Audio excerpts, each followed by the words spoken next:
Thanks for being here. Subscribe to Cheating Stories Best, so you don't miss new stories. Interesting revenge or revenge on emotion. Today we have a story with a similar plot. Enjoy watching it. I carefully examined this ancient tree, understanding that even the slightest mistake in felling it could cause serious problems. I was still troubled by the fact that it had to be cut down, but the pressure of the storm and lightning forced me to do it.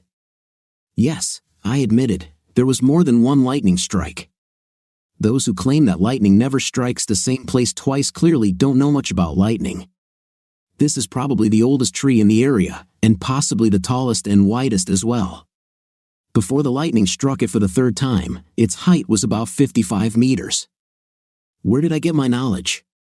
Last weekend, I was sawing it down. The height from the top to the cut was 15.5 meters. The cut in the middle was slightly over 15 meters, and I measured the remaining part immediately after its removal, mainly to ensure that enough was cut off for the remainder to pass by the neighbor's house. My task was very challenging. If you haven't guessed yet, I'm a lumberjack. I used to fell trees, but now I manage emotions and sell timber. We've been living in this old house for a long time. When we bought it, we only had 2 neighbors. One of them, Josh, had already retired by the time we moved. Old Fraser lived on the slope. She also lived here for a long time. Now, after about 10 years, a residential area has sprung up around us, and most of the reasons we moved here have disappeared. Most of the trees were cut down to make way for roads, streets, and new houses. Everything has become too urbanized and sterile, in my opinion. When the city decided to cut down the trees, they imposed a limit on the number of days a tree could remain in place and a temporary limit on its removal after felling. Once I finish felling, I'll have about 3 days to saw and remove the timber, as planned. The remaining part of the tree was about 24 meters high and the diameter of the trunk base was about 3 meters. The diameter of the top part was just under 80 meters, so I had a huge task ahead of me. It took me several days to saw it into firewood. The felling of this tree became a subject of discussion when some environmentalists tried to stop it, claiming that the tree could continue to live and would live another 200 years with proper care. However, a court decision established that the tree was dead. Foresters studied it and confirmed the absence of vital sap, thus confirming its death. Its branches don't know it yet, but they'll find out by autumn. Josh, the Frasers, the old lady, and even the judge won when I handed over the entire tree to them. We've already filled Josh's shed with the top and middle parts, and today's firewood pile will fill the Fraser shed, with maybe a few logs left for others. I continued to plan and manage the project when Josh approached me with his video camera. Okay, it's actually a video camera, but I still call them movie cameras. Old habits die hard. Hi, neighbor, do you mind if I record what's happening? No, in fact, I'd like to get myself a copy when we're done, if you don't mind. With pleasure. Would you like me to tape your entire house while I do this? Do you think you can write down everything, the tree falling and all that? No problem. It will be a pleasure to help you, son. You've been a damn good neighbor all these years. When you move out, I'll miss you, old Josh. When discussing anything measured, everything over the years, he was always one of those who looked far ahead. Most people sometimes didn't notice this and gave him strange looks. Sometimes he viewed hours, days, weeks, and months as seconds. I'm not going to move anytime soon, Josh. We've already talked about this enough. Yes, they did. He will be sorry to tears. He was looking at the front yard. We were standing next to his veranda, as I had gone there while inspecting the impact zone. Yes, not too much, though, I said. Everything is born, grows, and then dies. This is the cycle of life. Some things die a little earlier than they should. Yes, sometimes nature does what it wants, no matter what anyone thinks. Everything is correct. Old Fraser, the judge, and I were definitely lucky. Our 2 woodsheds will be filled to capacity, and the wood from this tree and the old yellow cedar that you cut down for me will be enough for heating for several years. I am thankful. No problem. I needed to do something with the tree. I definitely won't use it up myself, at least not now. Have you decided everything? Will you finish the job? Yes, quietly. I can imagine how surprised the people from the mayor's office will be when they see that it was removed today and not over the weekend. They say there will be a hurricane on Friday. This tree must not be allowed to be caught in a stormy wind. You know that a film crew will be here in a minute, right? Yes, this is another reason why I decided to do this all today. On the weekends, all the Toms, Dicks, and Harrys either protest or stare and drink. I hope I don't wake the dead or disturb anyone while I'm cutting it down. Otherwise, it would be a damn shame. It seems like I have too much to do and not enough time to get it all done. Oh, I think you can handle it. So, you still want me to call those people right after you cut it down? Yes, first to the lawyer and then about 20 minutes later to Mary. Fine. I hope you know what you're doing, Charlie. If what I'm thinking about happens, Mary might get here in time. I have already calculated everything in my mind several times, you know? Well, not exactly the way it's done today, I would say. A tree is a tree, Josh. He looked at me intently and then smiled. He shook his head and turned away, heading into his house.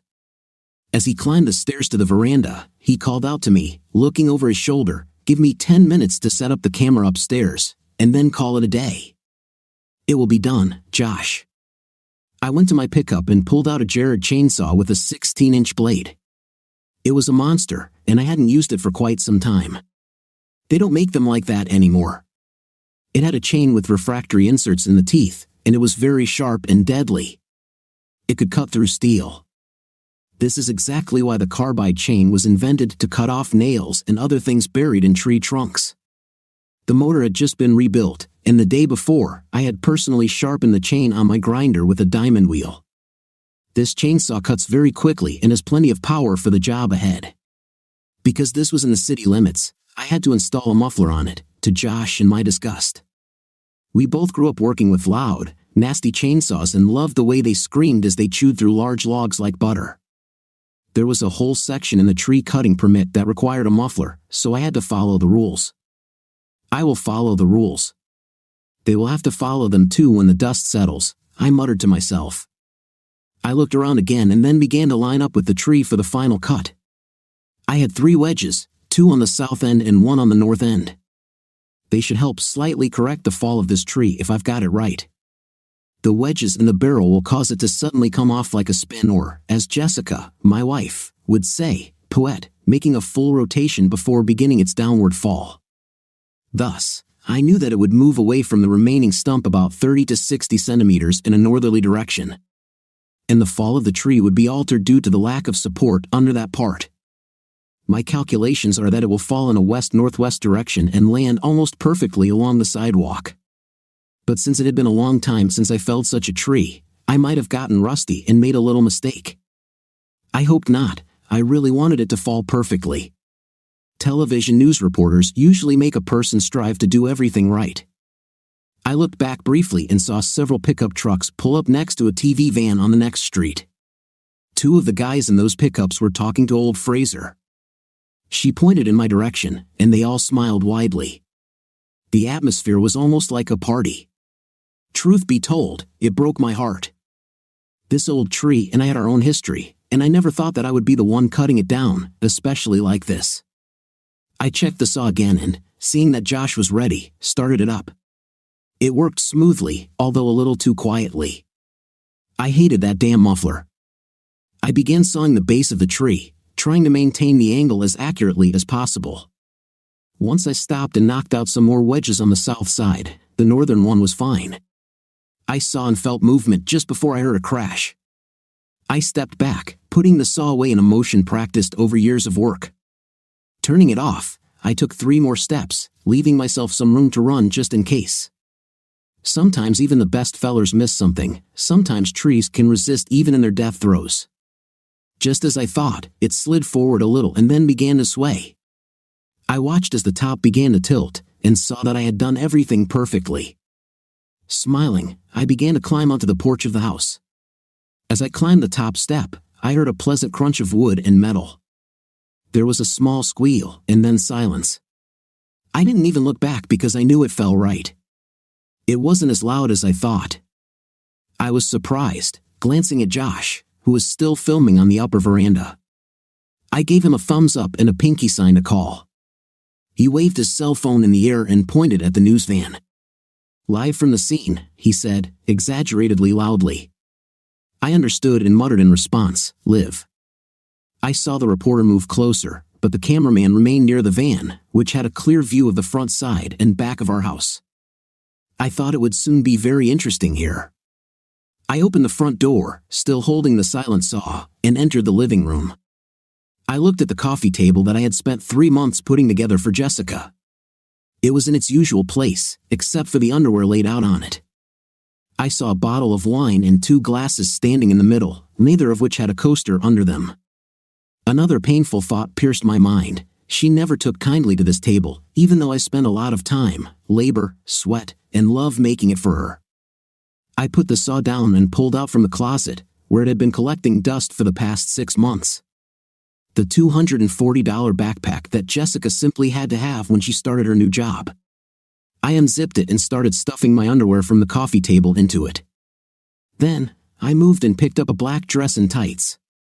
Walking around the table, I bent down and picked up the man's shirt and socks lying underneath. Then, I lifted up the man's trousers and took out his wallet.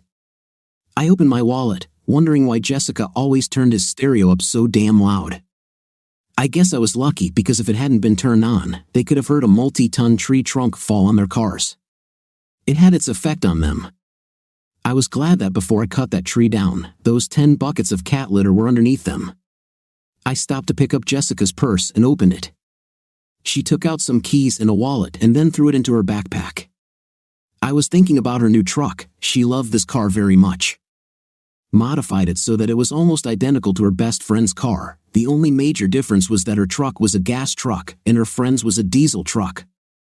Jessica's truck was brand new, 4-door, 4-wheel drive with custom wheels and a stereo system.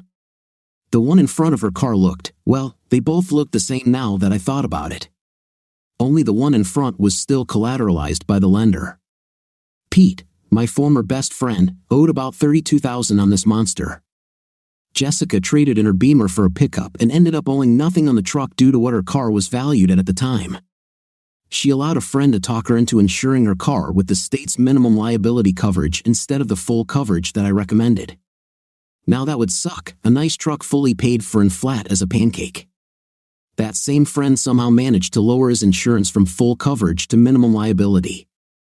His problem is that he owes a hell of a lot of money on a car that is now worth nothing. Interesting, I thought, picking up the saw and backpack. I walked up to our bedroom door, and through the closed door, I could clearly hear music. I also heard groans and moans. I tried to open the door and found that it was locked. Well, that's what I thought. Jessica always locked the door carefully when we had sex, even though we don't have children. I placed the backpack next to the expensive suitcase that I had already pulled out there earlier and, moving back a little to make it easier to swing it, I launched the saw. I heard muffled screams as the chain cut into the door around the lock. It took 2 or 3 seconds to cut the door around the lock. I pushed it and saw knocked Pete standing by the bed. He looked slightly scared, okay, more than a little, maybe terrified. Jessica stood on the other side and was already sobbing, trying to shield her body from my gaze as if I should have cared at all. I nodded to Pete and revved the throttle for effect before idling the saw. The dark-colored chain spinning around the chainsaw bar must have looked quite scary to him, as he lost all the color from his face. The doors are through me, and there is a window. Choose wisely, jumper. I've always wanted to say that last part. It's a shame that I finally got this chance under these circumstances. Pete looked at Jessica in fear, then turned and jumped through the window, glass, screen, and all. I swore, now I will have to replace the mesh, glass, and frame. Damn idiot, I never thought that he would break a window like that. I walked to the window and looked down onto our veranda. He was lying on his side, holding his ankle. From here, it was clear that it was broken. He couldn't escape anywhere too quickly. I put the saw down and turned my attention to my wife. She cried and tried to say that she was very sorry, that this was not what I thought, and so on and so forth. As if I'm some kind of idiot who can't understand that this is the 10th time they've been playing family here. Jessica, shut up. Listen to me very carefully, because I will only say this once. I paused. When she fell silent, I could see that she was actually shocked by the tone of my voice. I'll start with the facts since you don't have much time. Mary has already been called. She's 15 minutes away. She will probably try very hard to arrive in less than 15 minutes, so keep that in mind. Remember also that she is very attached to her guns. And only yesterday she bought a 12-gauge pump-action shotgun. Understood? She looked very scared and nodded at me. Fine. I would advise you to get dressed as quickly as possible, grab enough clothes, and put them in that damn $400 suitcase you bought last month. When you head out the door, grab your backpack too. It contains the clothes you're wearing and the things that were lying downstairs on the coffee table that I collected for you for several months. Your purse is there, but our shared credit cards and bank card are not. Your personal credit card is there. Again, I also took the asshat's credit cards and his bank card from his wallet. I think Mary will want to take them. Did you catch it? She nodded again, tears running down her face. I had to look away and pause for a minute. It hurt me more than I expected. It's hard to learn not to trust and love someone you've relied on for almost 10 years. Your truck and the asshole's truck appear to be broken. A large tree fell on them a few minutes ago. Somehow, you both missed all of us. I would recommend that you exit through the back door since Mary is already on her way, and there is a news van with a camera in front of the entrance. I also recommend helping the asshole out the back gate, calling a taxi, and taking his arrogant ass to the hospital. His ankle is broken. Oh yes, if you haven't realized yet, it's all over between us. The divorce papers are in that suitcase. You've already received the summons, and don't come home anytime soon. The next time you come here, you must be accompanied by the sheriff or his deputies. Clear? She nodded and burst into tears. I turned and walked out so I could be downstairs when Mary got there.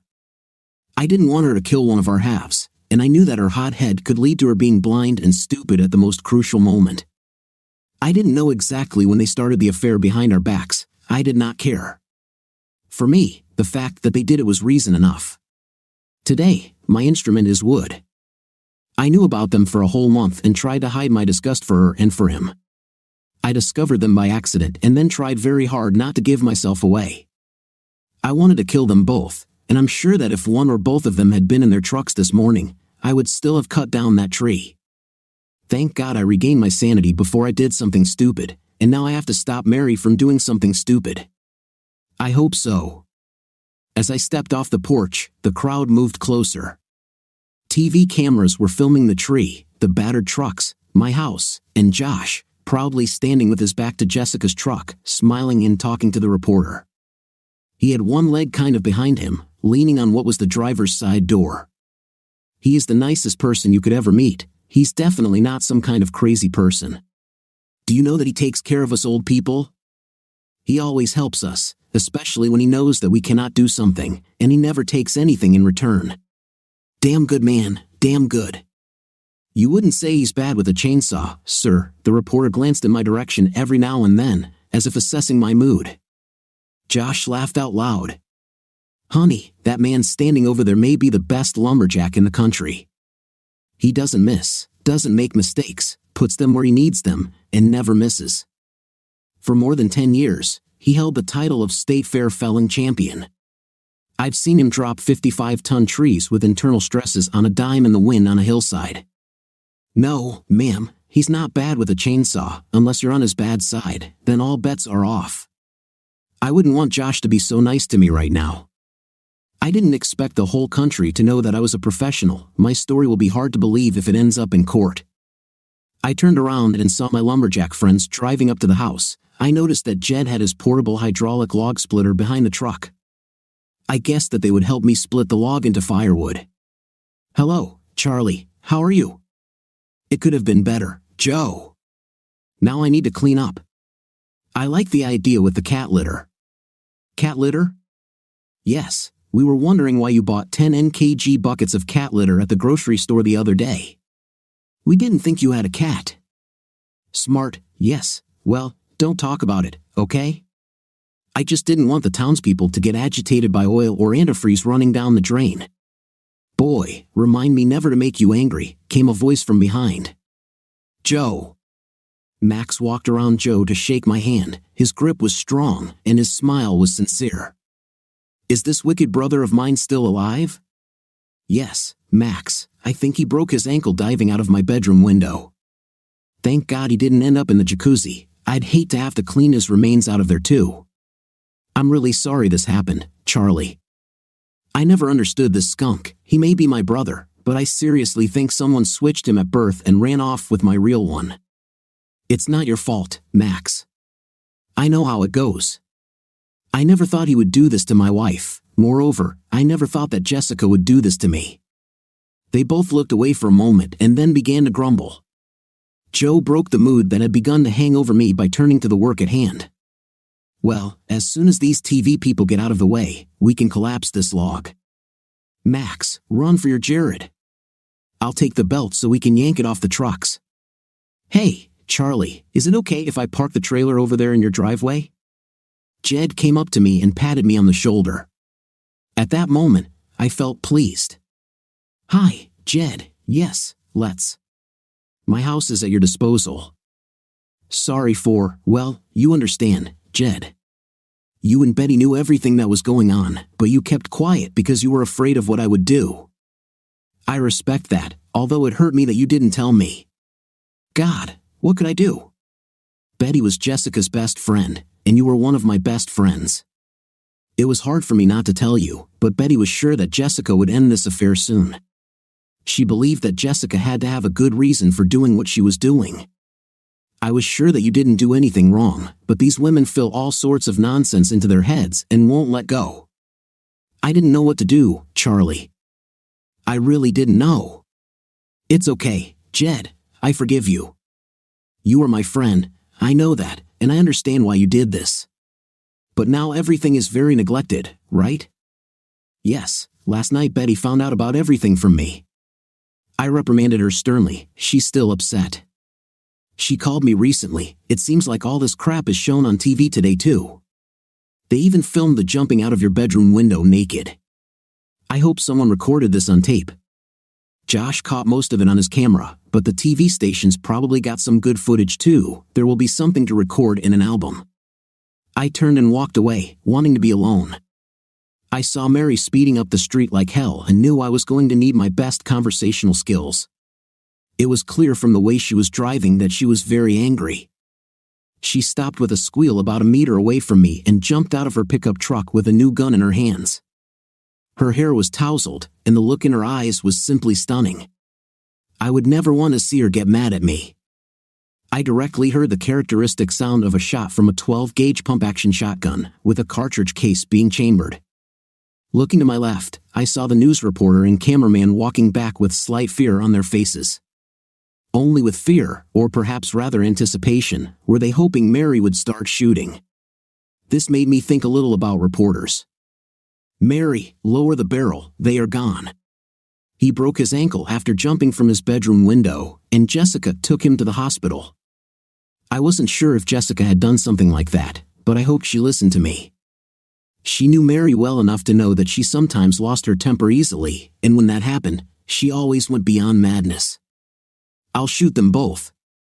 They'll both be dead meat the next time I see them, damn it. Mary, calm down. I took care of most of it, and no matter what, if you do what you threaten, you'll be the one who suffers for all this crap. I almost followed your path, but a close friend dissuaded me. Who dissuaded you? Josh. He said he kind of liked me and didn't want to see me sitting in a jail cell for the next 10 or 20 years. If you keep this up, that's where you'll end up. Do you really think they're worth all this pain and suffering? Charlie, look what they're doing, and right under our noses. Tears welled up in her eyes, and then her hands dropped. Finally, I felt safe enough to step in and take the gun from her hands.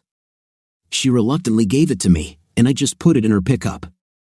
I also took the keys out of the ignition and locked it, putting the keys in my pocket just in case. I turned and hugged her, so we stood there, looking at the crowd and the cameras. Mary, would you like to go and talk to this old lady? We looked at each other and saw Lady Fraser standing next to Jessica's wrecked pickup truck. She held out her hand, and Mary, weeping, stepped forward and took them in hers. I looked around for the judge, but didn't see him anywhere. He must have been in court. Yes, I'd like that, Charlie. Are you coming too? No, I need to chop some wood before nightfall. It's better to do this while I have such help. Mrs. Fraser looked at me intently and then nodded. Come back to me in an hour or so, Charles. I will wait for you. Yes, ma'am, in 1 hour I will. I heard my friends behind me mutter to themselves. Oh yes, hiding behind skirts just like in the good old days. He always thinks it's because of him that the old ladies get upset and want to talk to him. This way he gets rid of most of the work. Hey, Charlie, do you think we can cut him up in a new way? There's a lot of wood here. Yes, I answered. I understand, but you also understand when old Fraser says be there at such and such a time, you better be there. You've heard it all and done it all. Off they laughed and proceeded to cut the rest of the attraction into pieces. Charlie Wilson. You are under arrest. I turned around and saw local police officers standing by their car, trying to look important. The news camera was still filming us when they started to approach. My friends stopped what they were doing and prepared to fight them. I waved it off. Arrested for what? Destruction of private property, vandalism, attempted murder, and anything else we can find that happened here. As a matter of fact, cutting down this tree without permission will also do. Firstly, I have permission to cut down the tree. Secondly, the tree fell badly, and its collision with those two pickup trucks was a complete accident. You cannot prove otherwise. Thirdly, does the judge know that you are here pestering me? Last but certainly not least, attempted murder. Don't you understand that if I wanted to kill him, he would already be dead? Who do you take me for?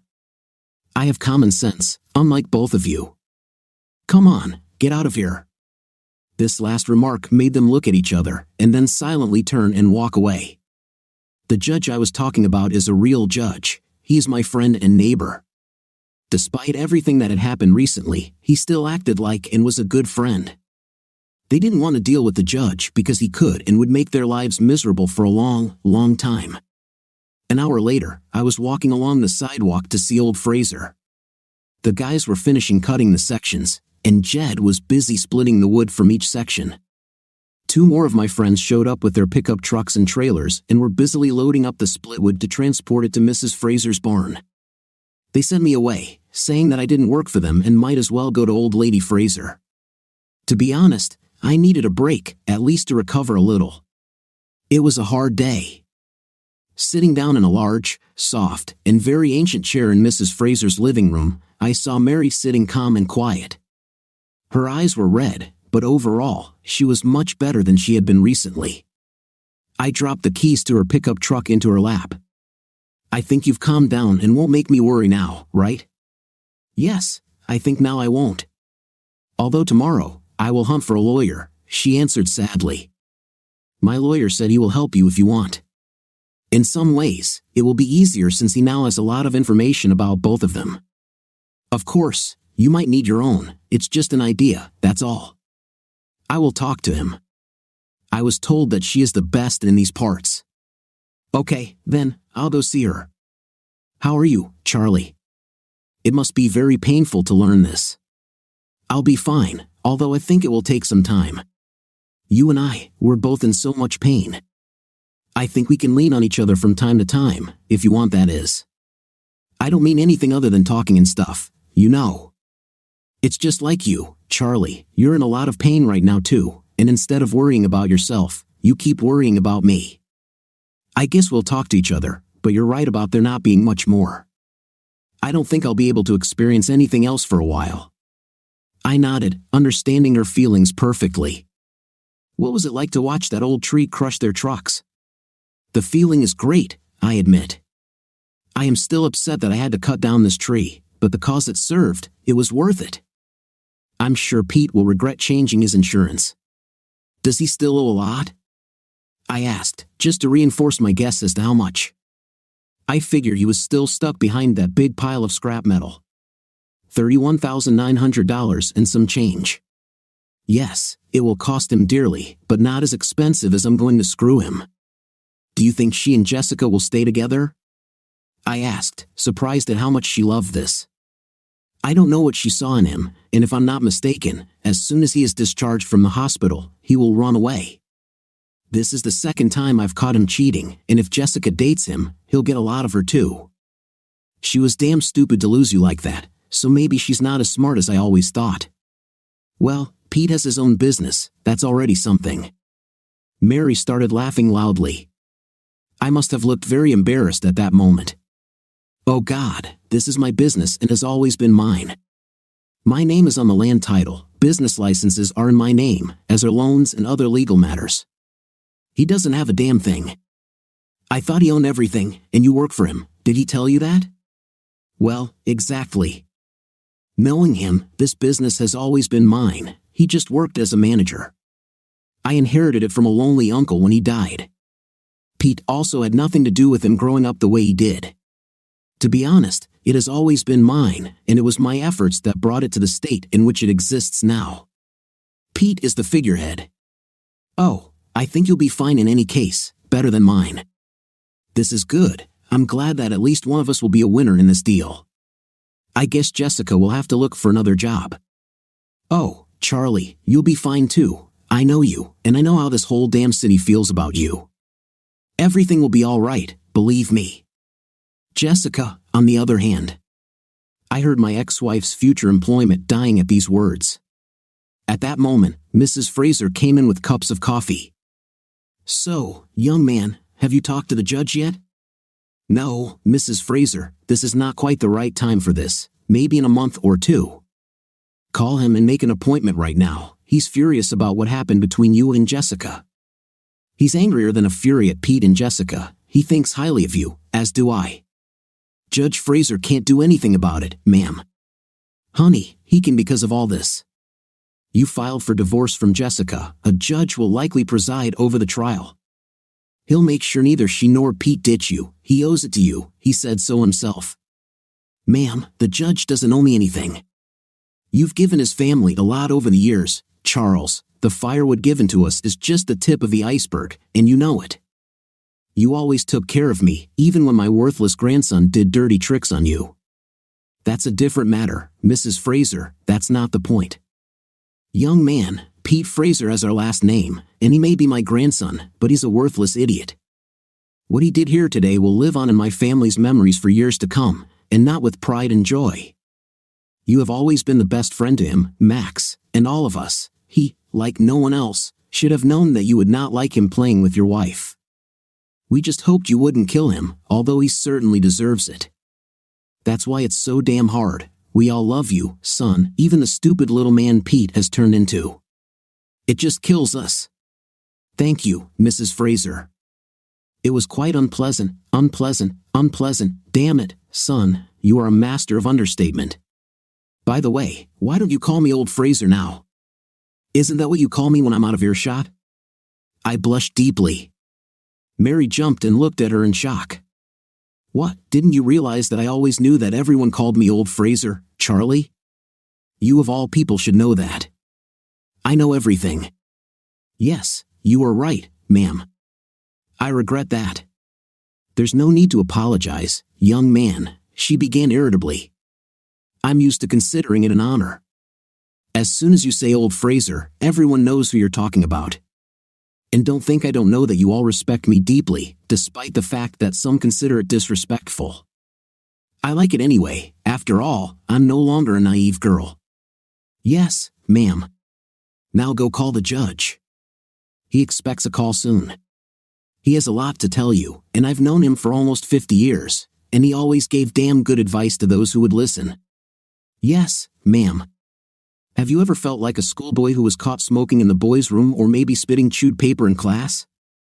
That's what old Fraser could do with a few words. She had her own way of doing things. She has always respected honesty, and if you are honest about everything you feel, she will always show you respect. Her husband, a judge, is much the same. They are pillars of the community and Pete and Max's grandparents. It's a pretty mess we have here. Will you kick her out, Charles? Mrs. Fraser continued. Yes, I recently served her with divorce papers. I think she took Pete to the hospital. I hope so. He broke his ankle. He's damn lucky if that's all he broke.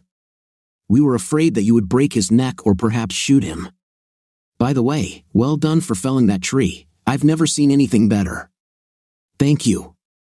I bet you're already making the case like it was an accident during a routine tree cut, aren't you? Yes. I didn't know if I should talk about all this with Mrs. Fraser. That is, with old Fraser. There was more internal stress in the barrel than I initially thought. That's what made it turn this way. Oh ho ho, hold your face like a brick and tell as much as you can, young man. I was here. I know you, and I know that there is not a single soul in the area who would feel the forest better than you. That's what I'm afraid of. That's why the judge wants to talk to you. He has some very important legal advice for you. I think he wants to keep you out of his system, you know. He's worried about you, Charles. Me too. Thank you, ma'am. And yeah, good move with the cat litter under the trucks, young man. I appreciate you taking care to keep the oil and antifreeze from running down the drain. Blushing, I nodded my head. Mary looked at me with undisguised awe. Did you plan all this? Her question hung in the air as old Fraser looked at me and burst out laughing. Mary, I thought you knew. Charles planned everything, every step. It may have been pure luck that Pete broke his ankle during his wild leap from his bedroom window, but everything else was planned down to the second. Remind me never to make you angry, Charlie. It's not such a big problem, Mary. You could have knocked that tree down on Pete while he was in his pickup truck. Why didn't you do that, like I told you? They're not worth going to jail over. They made their bed, so to speak, and now they have to lie in their damn mess. She really loved that Charlie truck, yes, Mary, I did, obviously more than me. Mrs. Fraser came up behind me and put her hand on my shoulder. I think we've all forgotten how much you put into it, Charles. I'm so sorry things turned out this way. It's okay, Mrs. Fraser. What did I just tell you? You can call me old Fraser, I like it. Okay, Mrs. Fraser. Well, that is old Fraser. I blushed even more at the thought of calling her that to her face. I wish I had never heard such words about her. I'm lucky that she decided to accept the nickname as respectful despite how it sounds. I'd better go and help the guys. There are a lot of logs that need to be chopped for firewood. Son, they are already finished. Jed and Max unloaded the last trailer in my woodshed. They are very fast when they want to be. I bet they could use a couple of beers right now. Maybe you should offer them a treat at the tavern. Good idea, Mrs. Fraser. I will do so, Charles. No matter what happens, you are a good person. You won't find anything better. Can you hear me? Yes, ma'am. I can hear you. I hugged Mary and old Fraser and headed out. The beer was pretty tasty, considering everything. All the guys joked with me, cheering me up despite the situation. They are good friends of the best kind. Max, of course, is nothing like Pete. The fact that he talked about how someone replaced his real brother with Pete at birth was very opportune. Many times I heard him say that I was more like his brother than Pete. We grew up together, so now I've heard it for years. I spent the next 4 nights alone. The old house seemed huge and empty. A friend of a friend called Josh and told him that Jessica was spending time with her parents. Her parents are not at all happy about the situation, but she's their only daughter, and blood is thicker than water. I am not surprised. One evening, the judge called me home, and we talked. He was concerned about my well-being and also wanted to talk about some legal intricacies, do's and don'ts. He didn't want me to end up in jail, and I came very close to that dropping the old tree where I dumped it. He made a few maneuvers on my behalf, but he had to tell me how and why so that our stories would somehow match. Don't get me wrong, he didn't lie for me or help me break the law. Just pointing out what I should say to avoid certain aspects, how to phrase certain things to keep the wolves at bay, and how to approach my upcoming divorce. 2 months later, after Jessica's lawyer was rebuffed by the judge at a hearing, the judge flew into a rage and virtually threw out the divorce proceedings. After some time of deliberation, he reconvened and made a decision that amazed my lawyer and stunned Jessica's lawyer. I hereby consent to the said divorce on the terms and conditions originally presented to this court. I am granting Mr. Charles Masters' motion without reopening, and no, you cannot appeal this decision, Jessica. For the last 2 months, you've been trying to drag things out.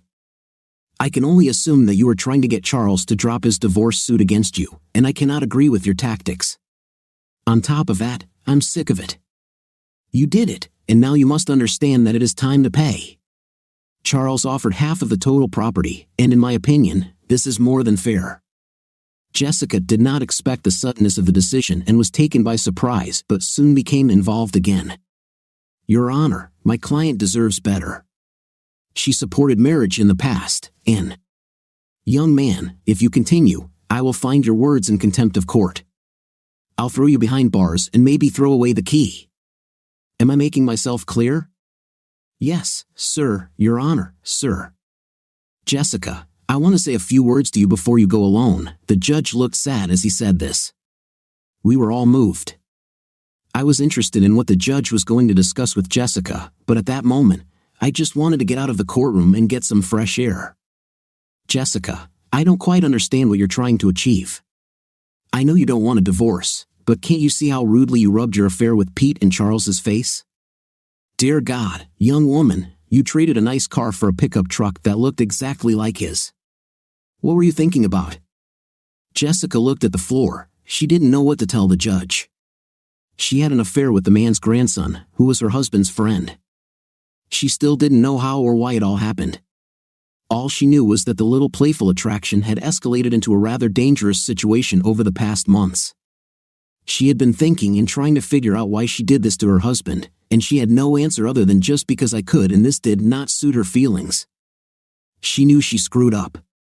She also finally realized that she had no way to fix the situation now. The judge was scolding her in his office. At least he did it in private and not in a courtroom. According to her, there were too many prying eyes and listening ears. Charles didn't look at her anymore, and the few times he looked at her reminded her of the day her whole world collapsed around her. Hearing and seeing a chainsaw burst through the bedroom door scared her more than she could say. She thought Charlie was going to kill her, and strangely enough, she never thought about Pete from that moment on. She took him to the hospital to avoid Mary. She followed her husband's advice without question, knowing that it was probably the last advice she would ever receive from him. The pickup truck and the way Charlie ruined it, the little things Charlie had done for her over the years that she thought were nothing. Even the way Charlie made sure Mary didn't get to her, all this gave her many stupid thoughts about where this affair was supposed to lead. It never occurred to her that Charlie would find out about her. In her worst nightmare, she assumed that if he found out, he would be hurt. It would be difficult for them, but they would restore their marriage. But everything did not turn out as she expected. She was still worried about where she could find another job. The information that Mary owned the business and Pete was just an employee also shocked her to the core. First of all, having Pete and her working together in the same office was no longer a good thing. There were rules about what they were supposed to do, and they were both breaking those rules. Secondly, her new boss Mary made it clear that she would be fired as soon as possible. So, Jessica simply quit herself, asking Mary for forgiveness. Charlie had always been the one person she could talk to about everything, and now he's not with her, obviously. And finally, the fact that all the events of that morning were broadcast on television and in everyone's living rooms. The whole world saw what happened, and it was deeply etched into her psyche. She had everything, and what did she give it all for? Sex with Pete? Wasn't that great? She definitely didn't love him. She remembered that day and saw the coffee table Charlie had made for her. She loved this table. True, she never showed it, did not care for it, but the fact that Charlie made it for her, spending time and money on such a thing out of love for her, touched her deeply. Jessica thought about it and realized that she had decided that Charlie would always be there for her. And, therefore, since it was the absolute truth, she could treat the things he gave her as she pleased, since he would always be there to fix them, make them, or buy her new ones. He knew she loved him, right? She was so selfish, she failed him. She let everyone down, his family, Charles and his family, the judge and his family, worst of all, old Fraser. This old woman talked to Jessica like an adult for many years before she really became one. Now she hardly talks to her at all. Jessica remembered the disappointed look on Mrs. Fraser's face when she saw her at the grocery store after that day. She was there with the judge, and both of them stayed away from her, as if she had some kind of contagious disease. Jessica hated to see that expression on her face, and all for the sake of having a little fun with Charles's best friend. A best friend who, once he had mastered her sexually, began to make fun of his best friend every time they met. A best friend who leads his friend's wife down a merry path to destruction and then just dumps her like it's all her fault. Looking back, Jessica now understood that love was something that was taken for granted when it was given to her, but she did not think about it when she gave it. Just how valuable it really was only dawned on her after she trampled on it. I was sitting on the porch of the house Josh owned for many years, and right after I sold the house and Jessica and I settled our divorce, he offered it to me. I, of course, knew about the house, but during the registration of ownership, I learned about the 280 hectares of land that came with it. Josh, I told him, are you crazy? This house is worth much more than the $72,000 you offered it to me for. 280 hectares? This is wrong. No way. No way when I buy it from you, people will think you've lost your mind, gone senile or something like that. They will think that I took advantage of an old, defenseless man. Hey, wait a minute, son. Josh responded defiantly. First of all, you know as well as I do that I'm not out of my mind. There is no problem in my thinking. Secondly, I can sell my property for any price and to whomever I want. Thirdly, I have already rejected 3 offers from developers for much more money than what I am offering it to you for. The reason you're getting it for this price is that I know you, son. I've known you all your life. I know you won't sell it to some developer who will turn it into some kind of housing complex, cut down all the trees, and make it modern. I know that you will take care of it and that you understand what I really want from this property. Josh, you know this property is worth millions. You know it. Only for some developers, it's priceless to you or someone like you, right? Well, of course, but no buts, young man. Its price to you is one that I know you can afford. Its price ensures that no damn developer will ever get their hands on it and ruin it. Also, I really like that you sold your house to this couple. They are very cute. You could have sold it for a little more to that other guy. So why didn't you? You know why. That guy is he just wanted to make money off the house and decided that because of the divorce, I needed to leave as soon as possible. To some extent, he was right. I really wanted this damn divorce to be settled as quickly as possible. So you could have sold it for a lot more money, but you chose to give it to that young couple with 2 children. Why?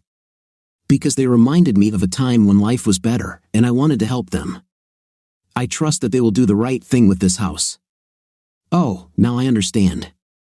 Yeah, I always knew you were smarter than most people give you credit for, Charlie. Take care of this place, do you hear?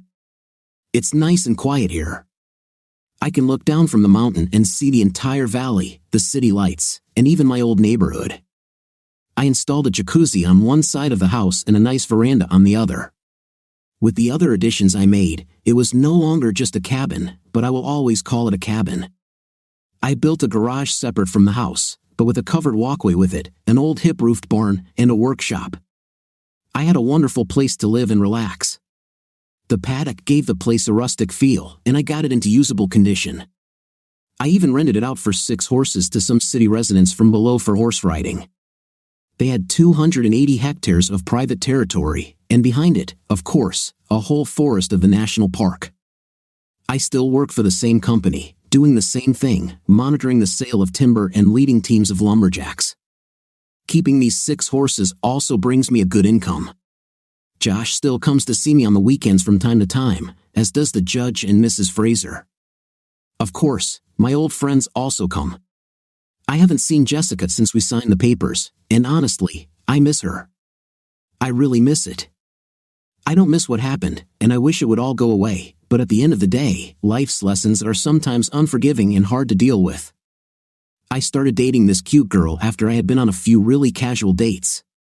She's a person of her word, and I'm thinking about actually doing it, keeping it with you, that is. I'm still a little shy about being that close to someone, but she's working on breaking down my barriers.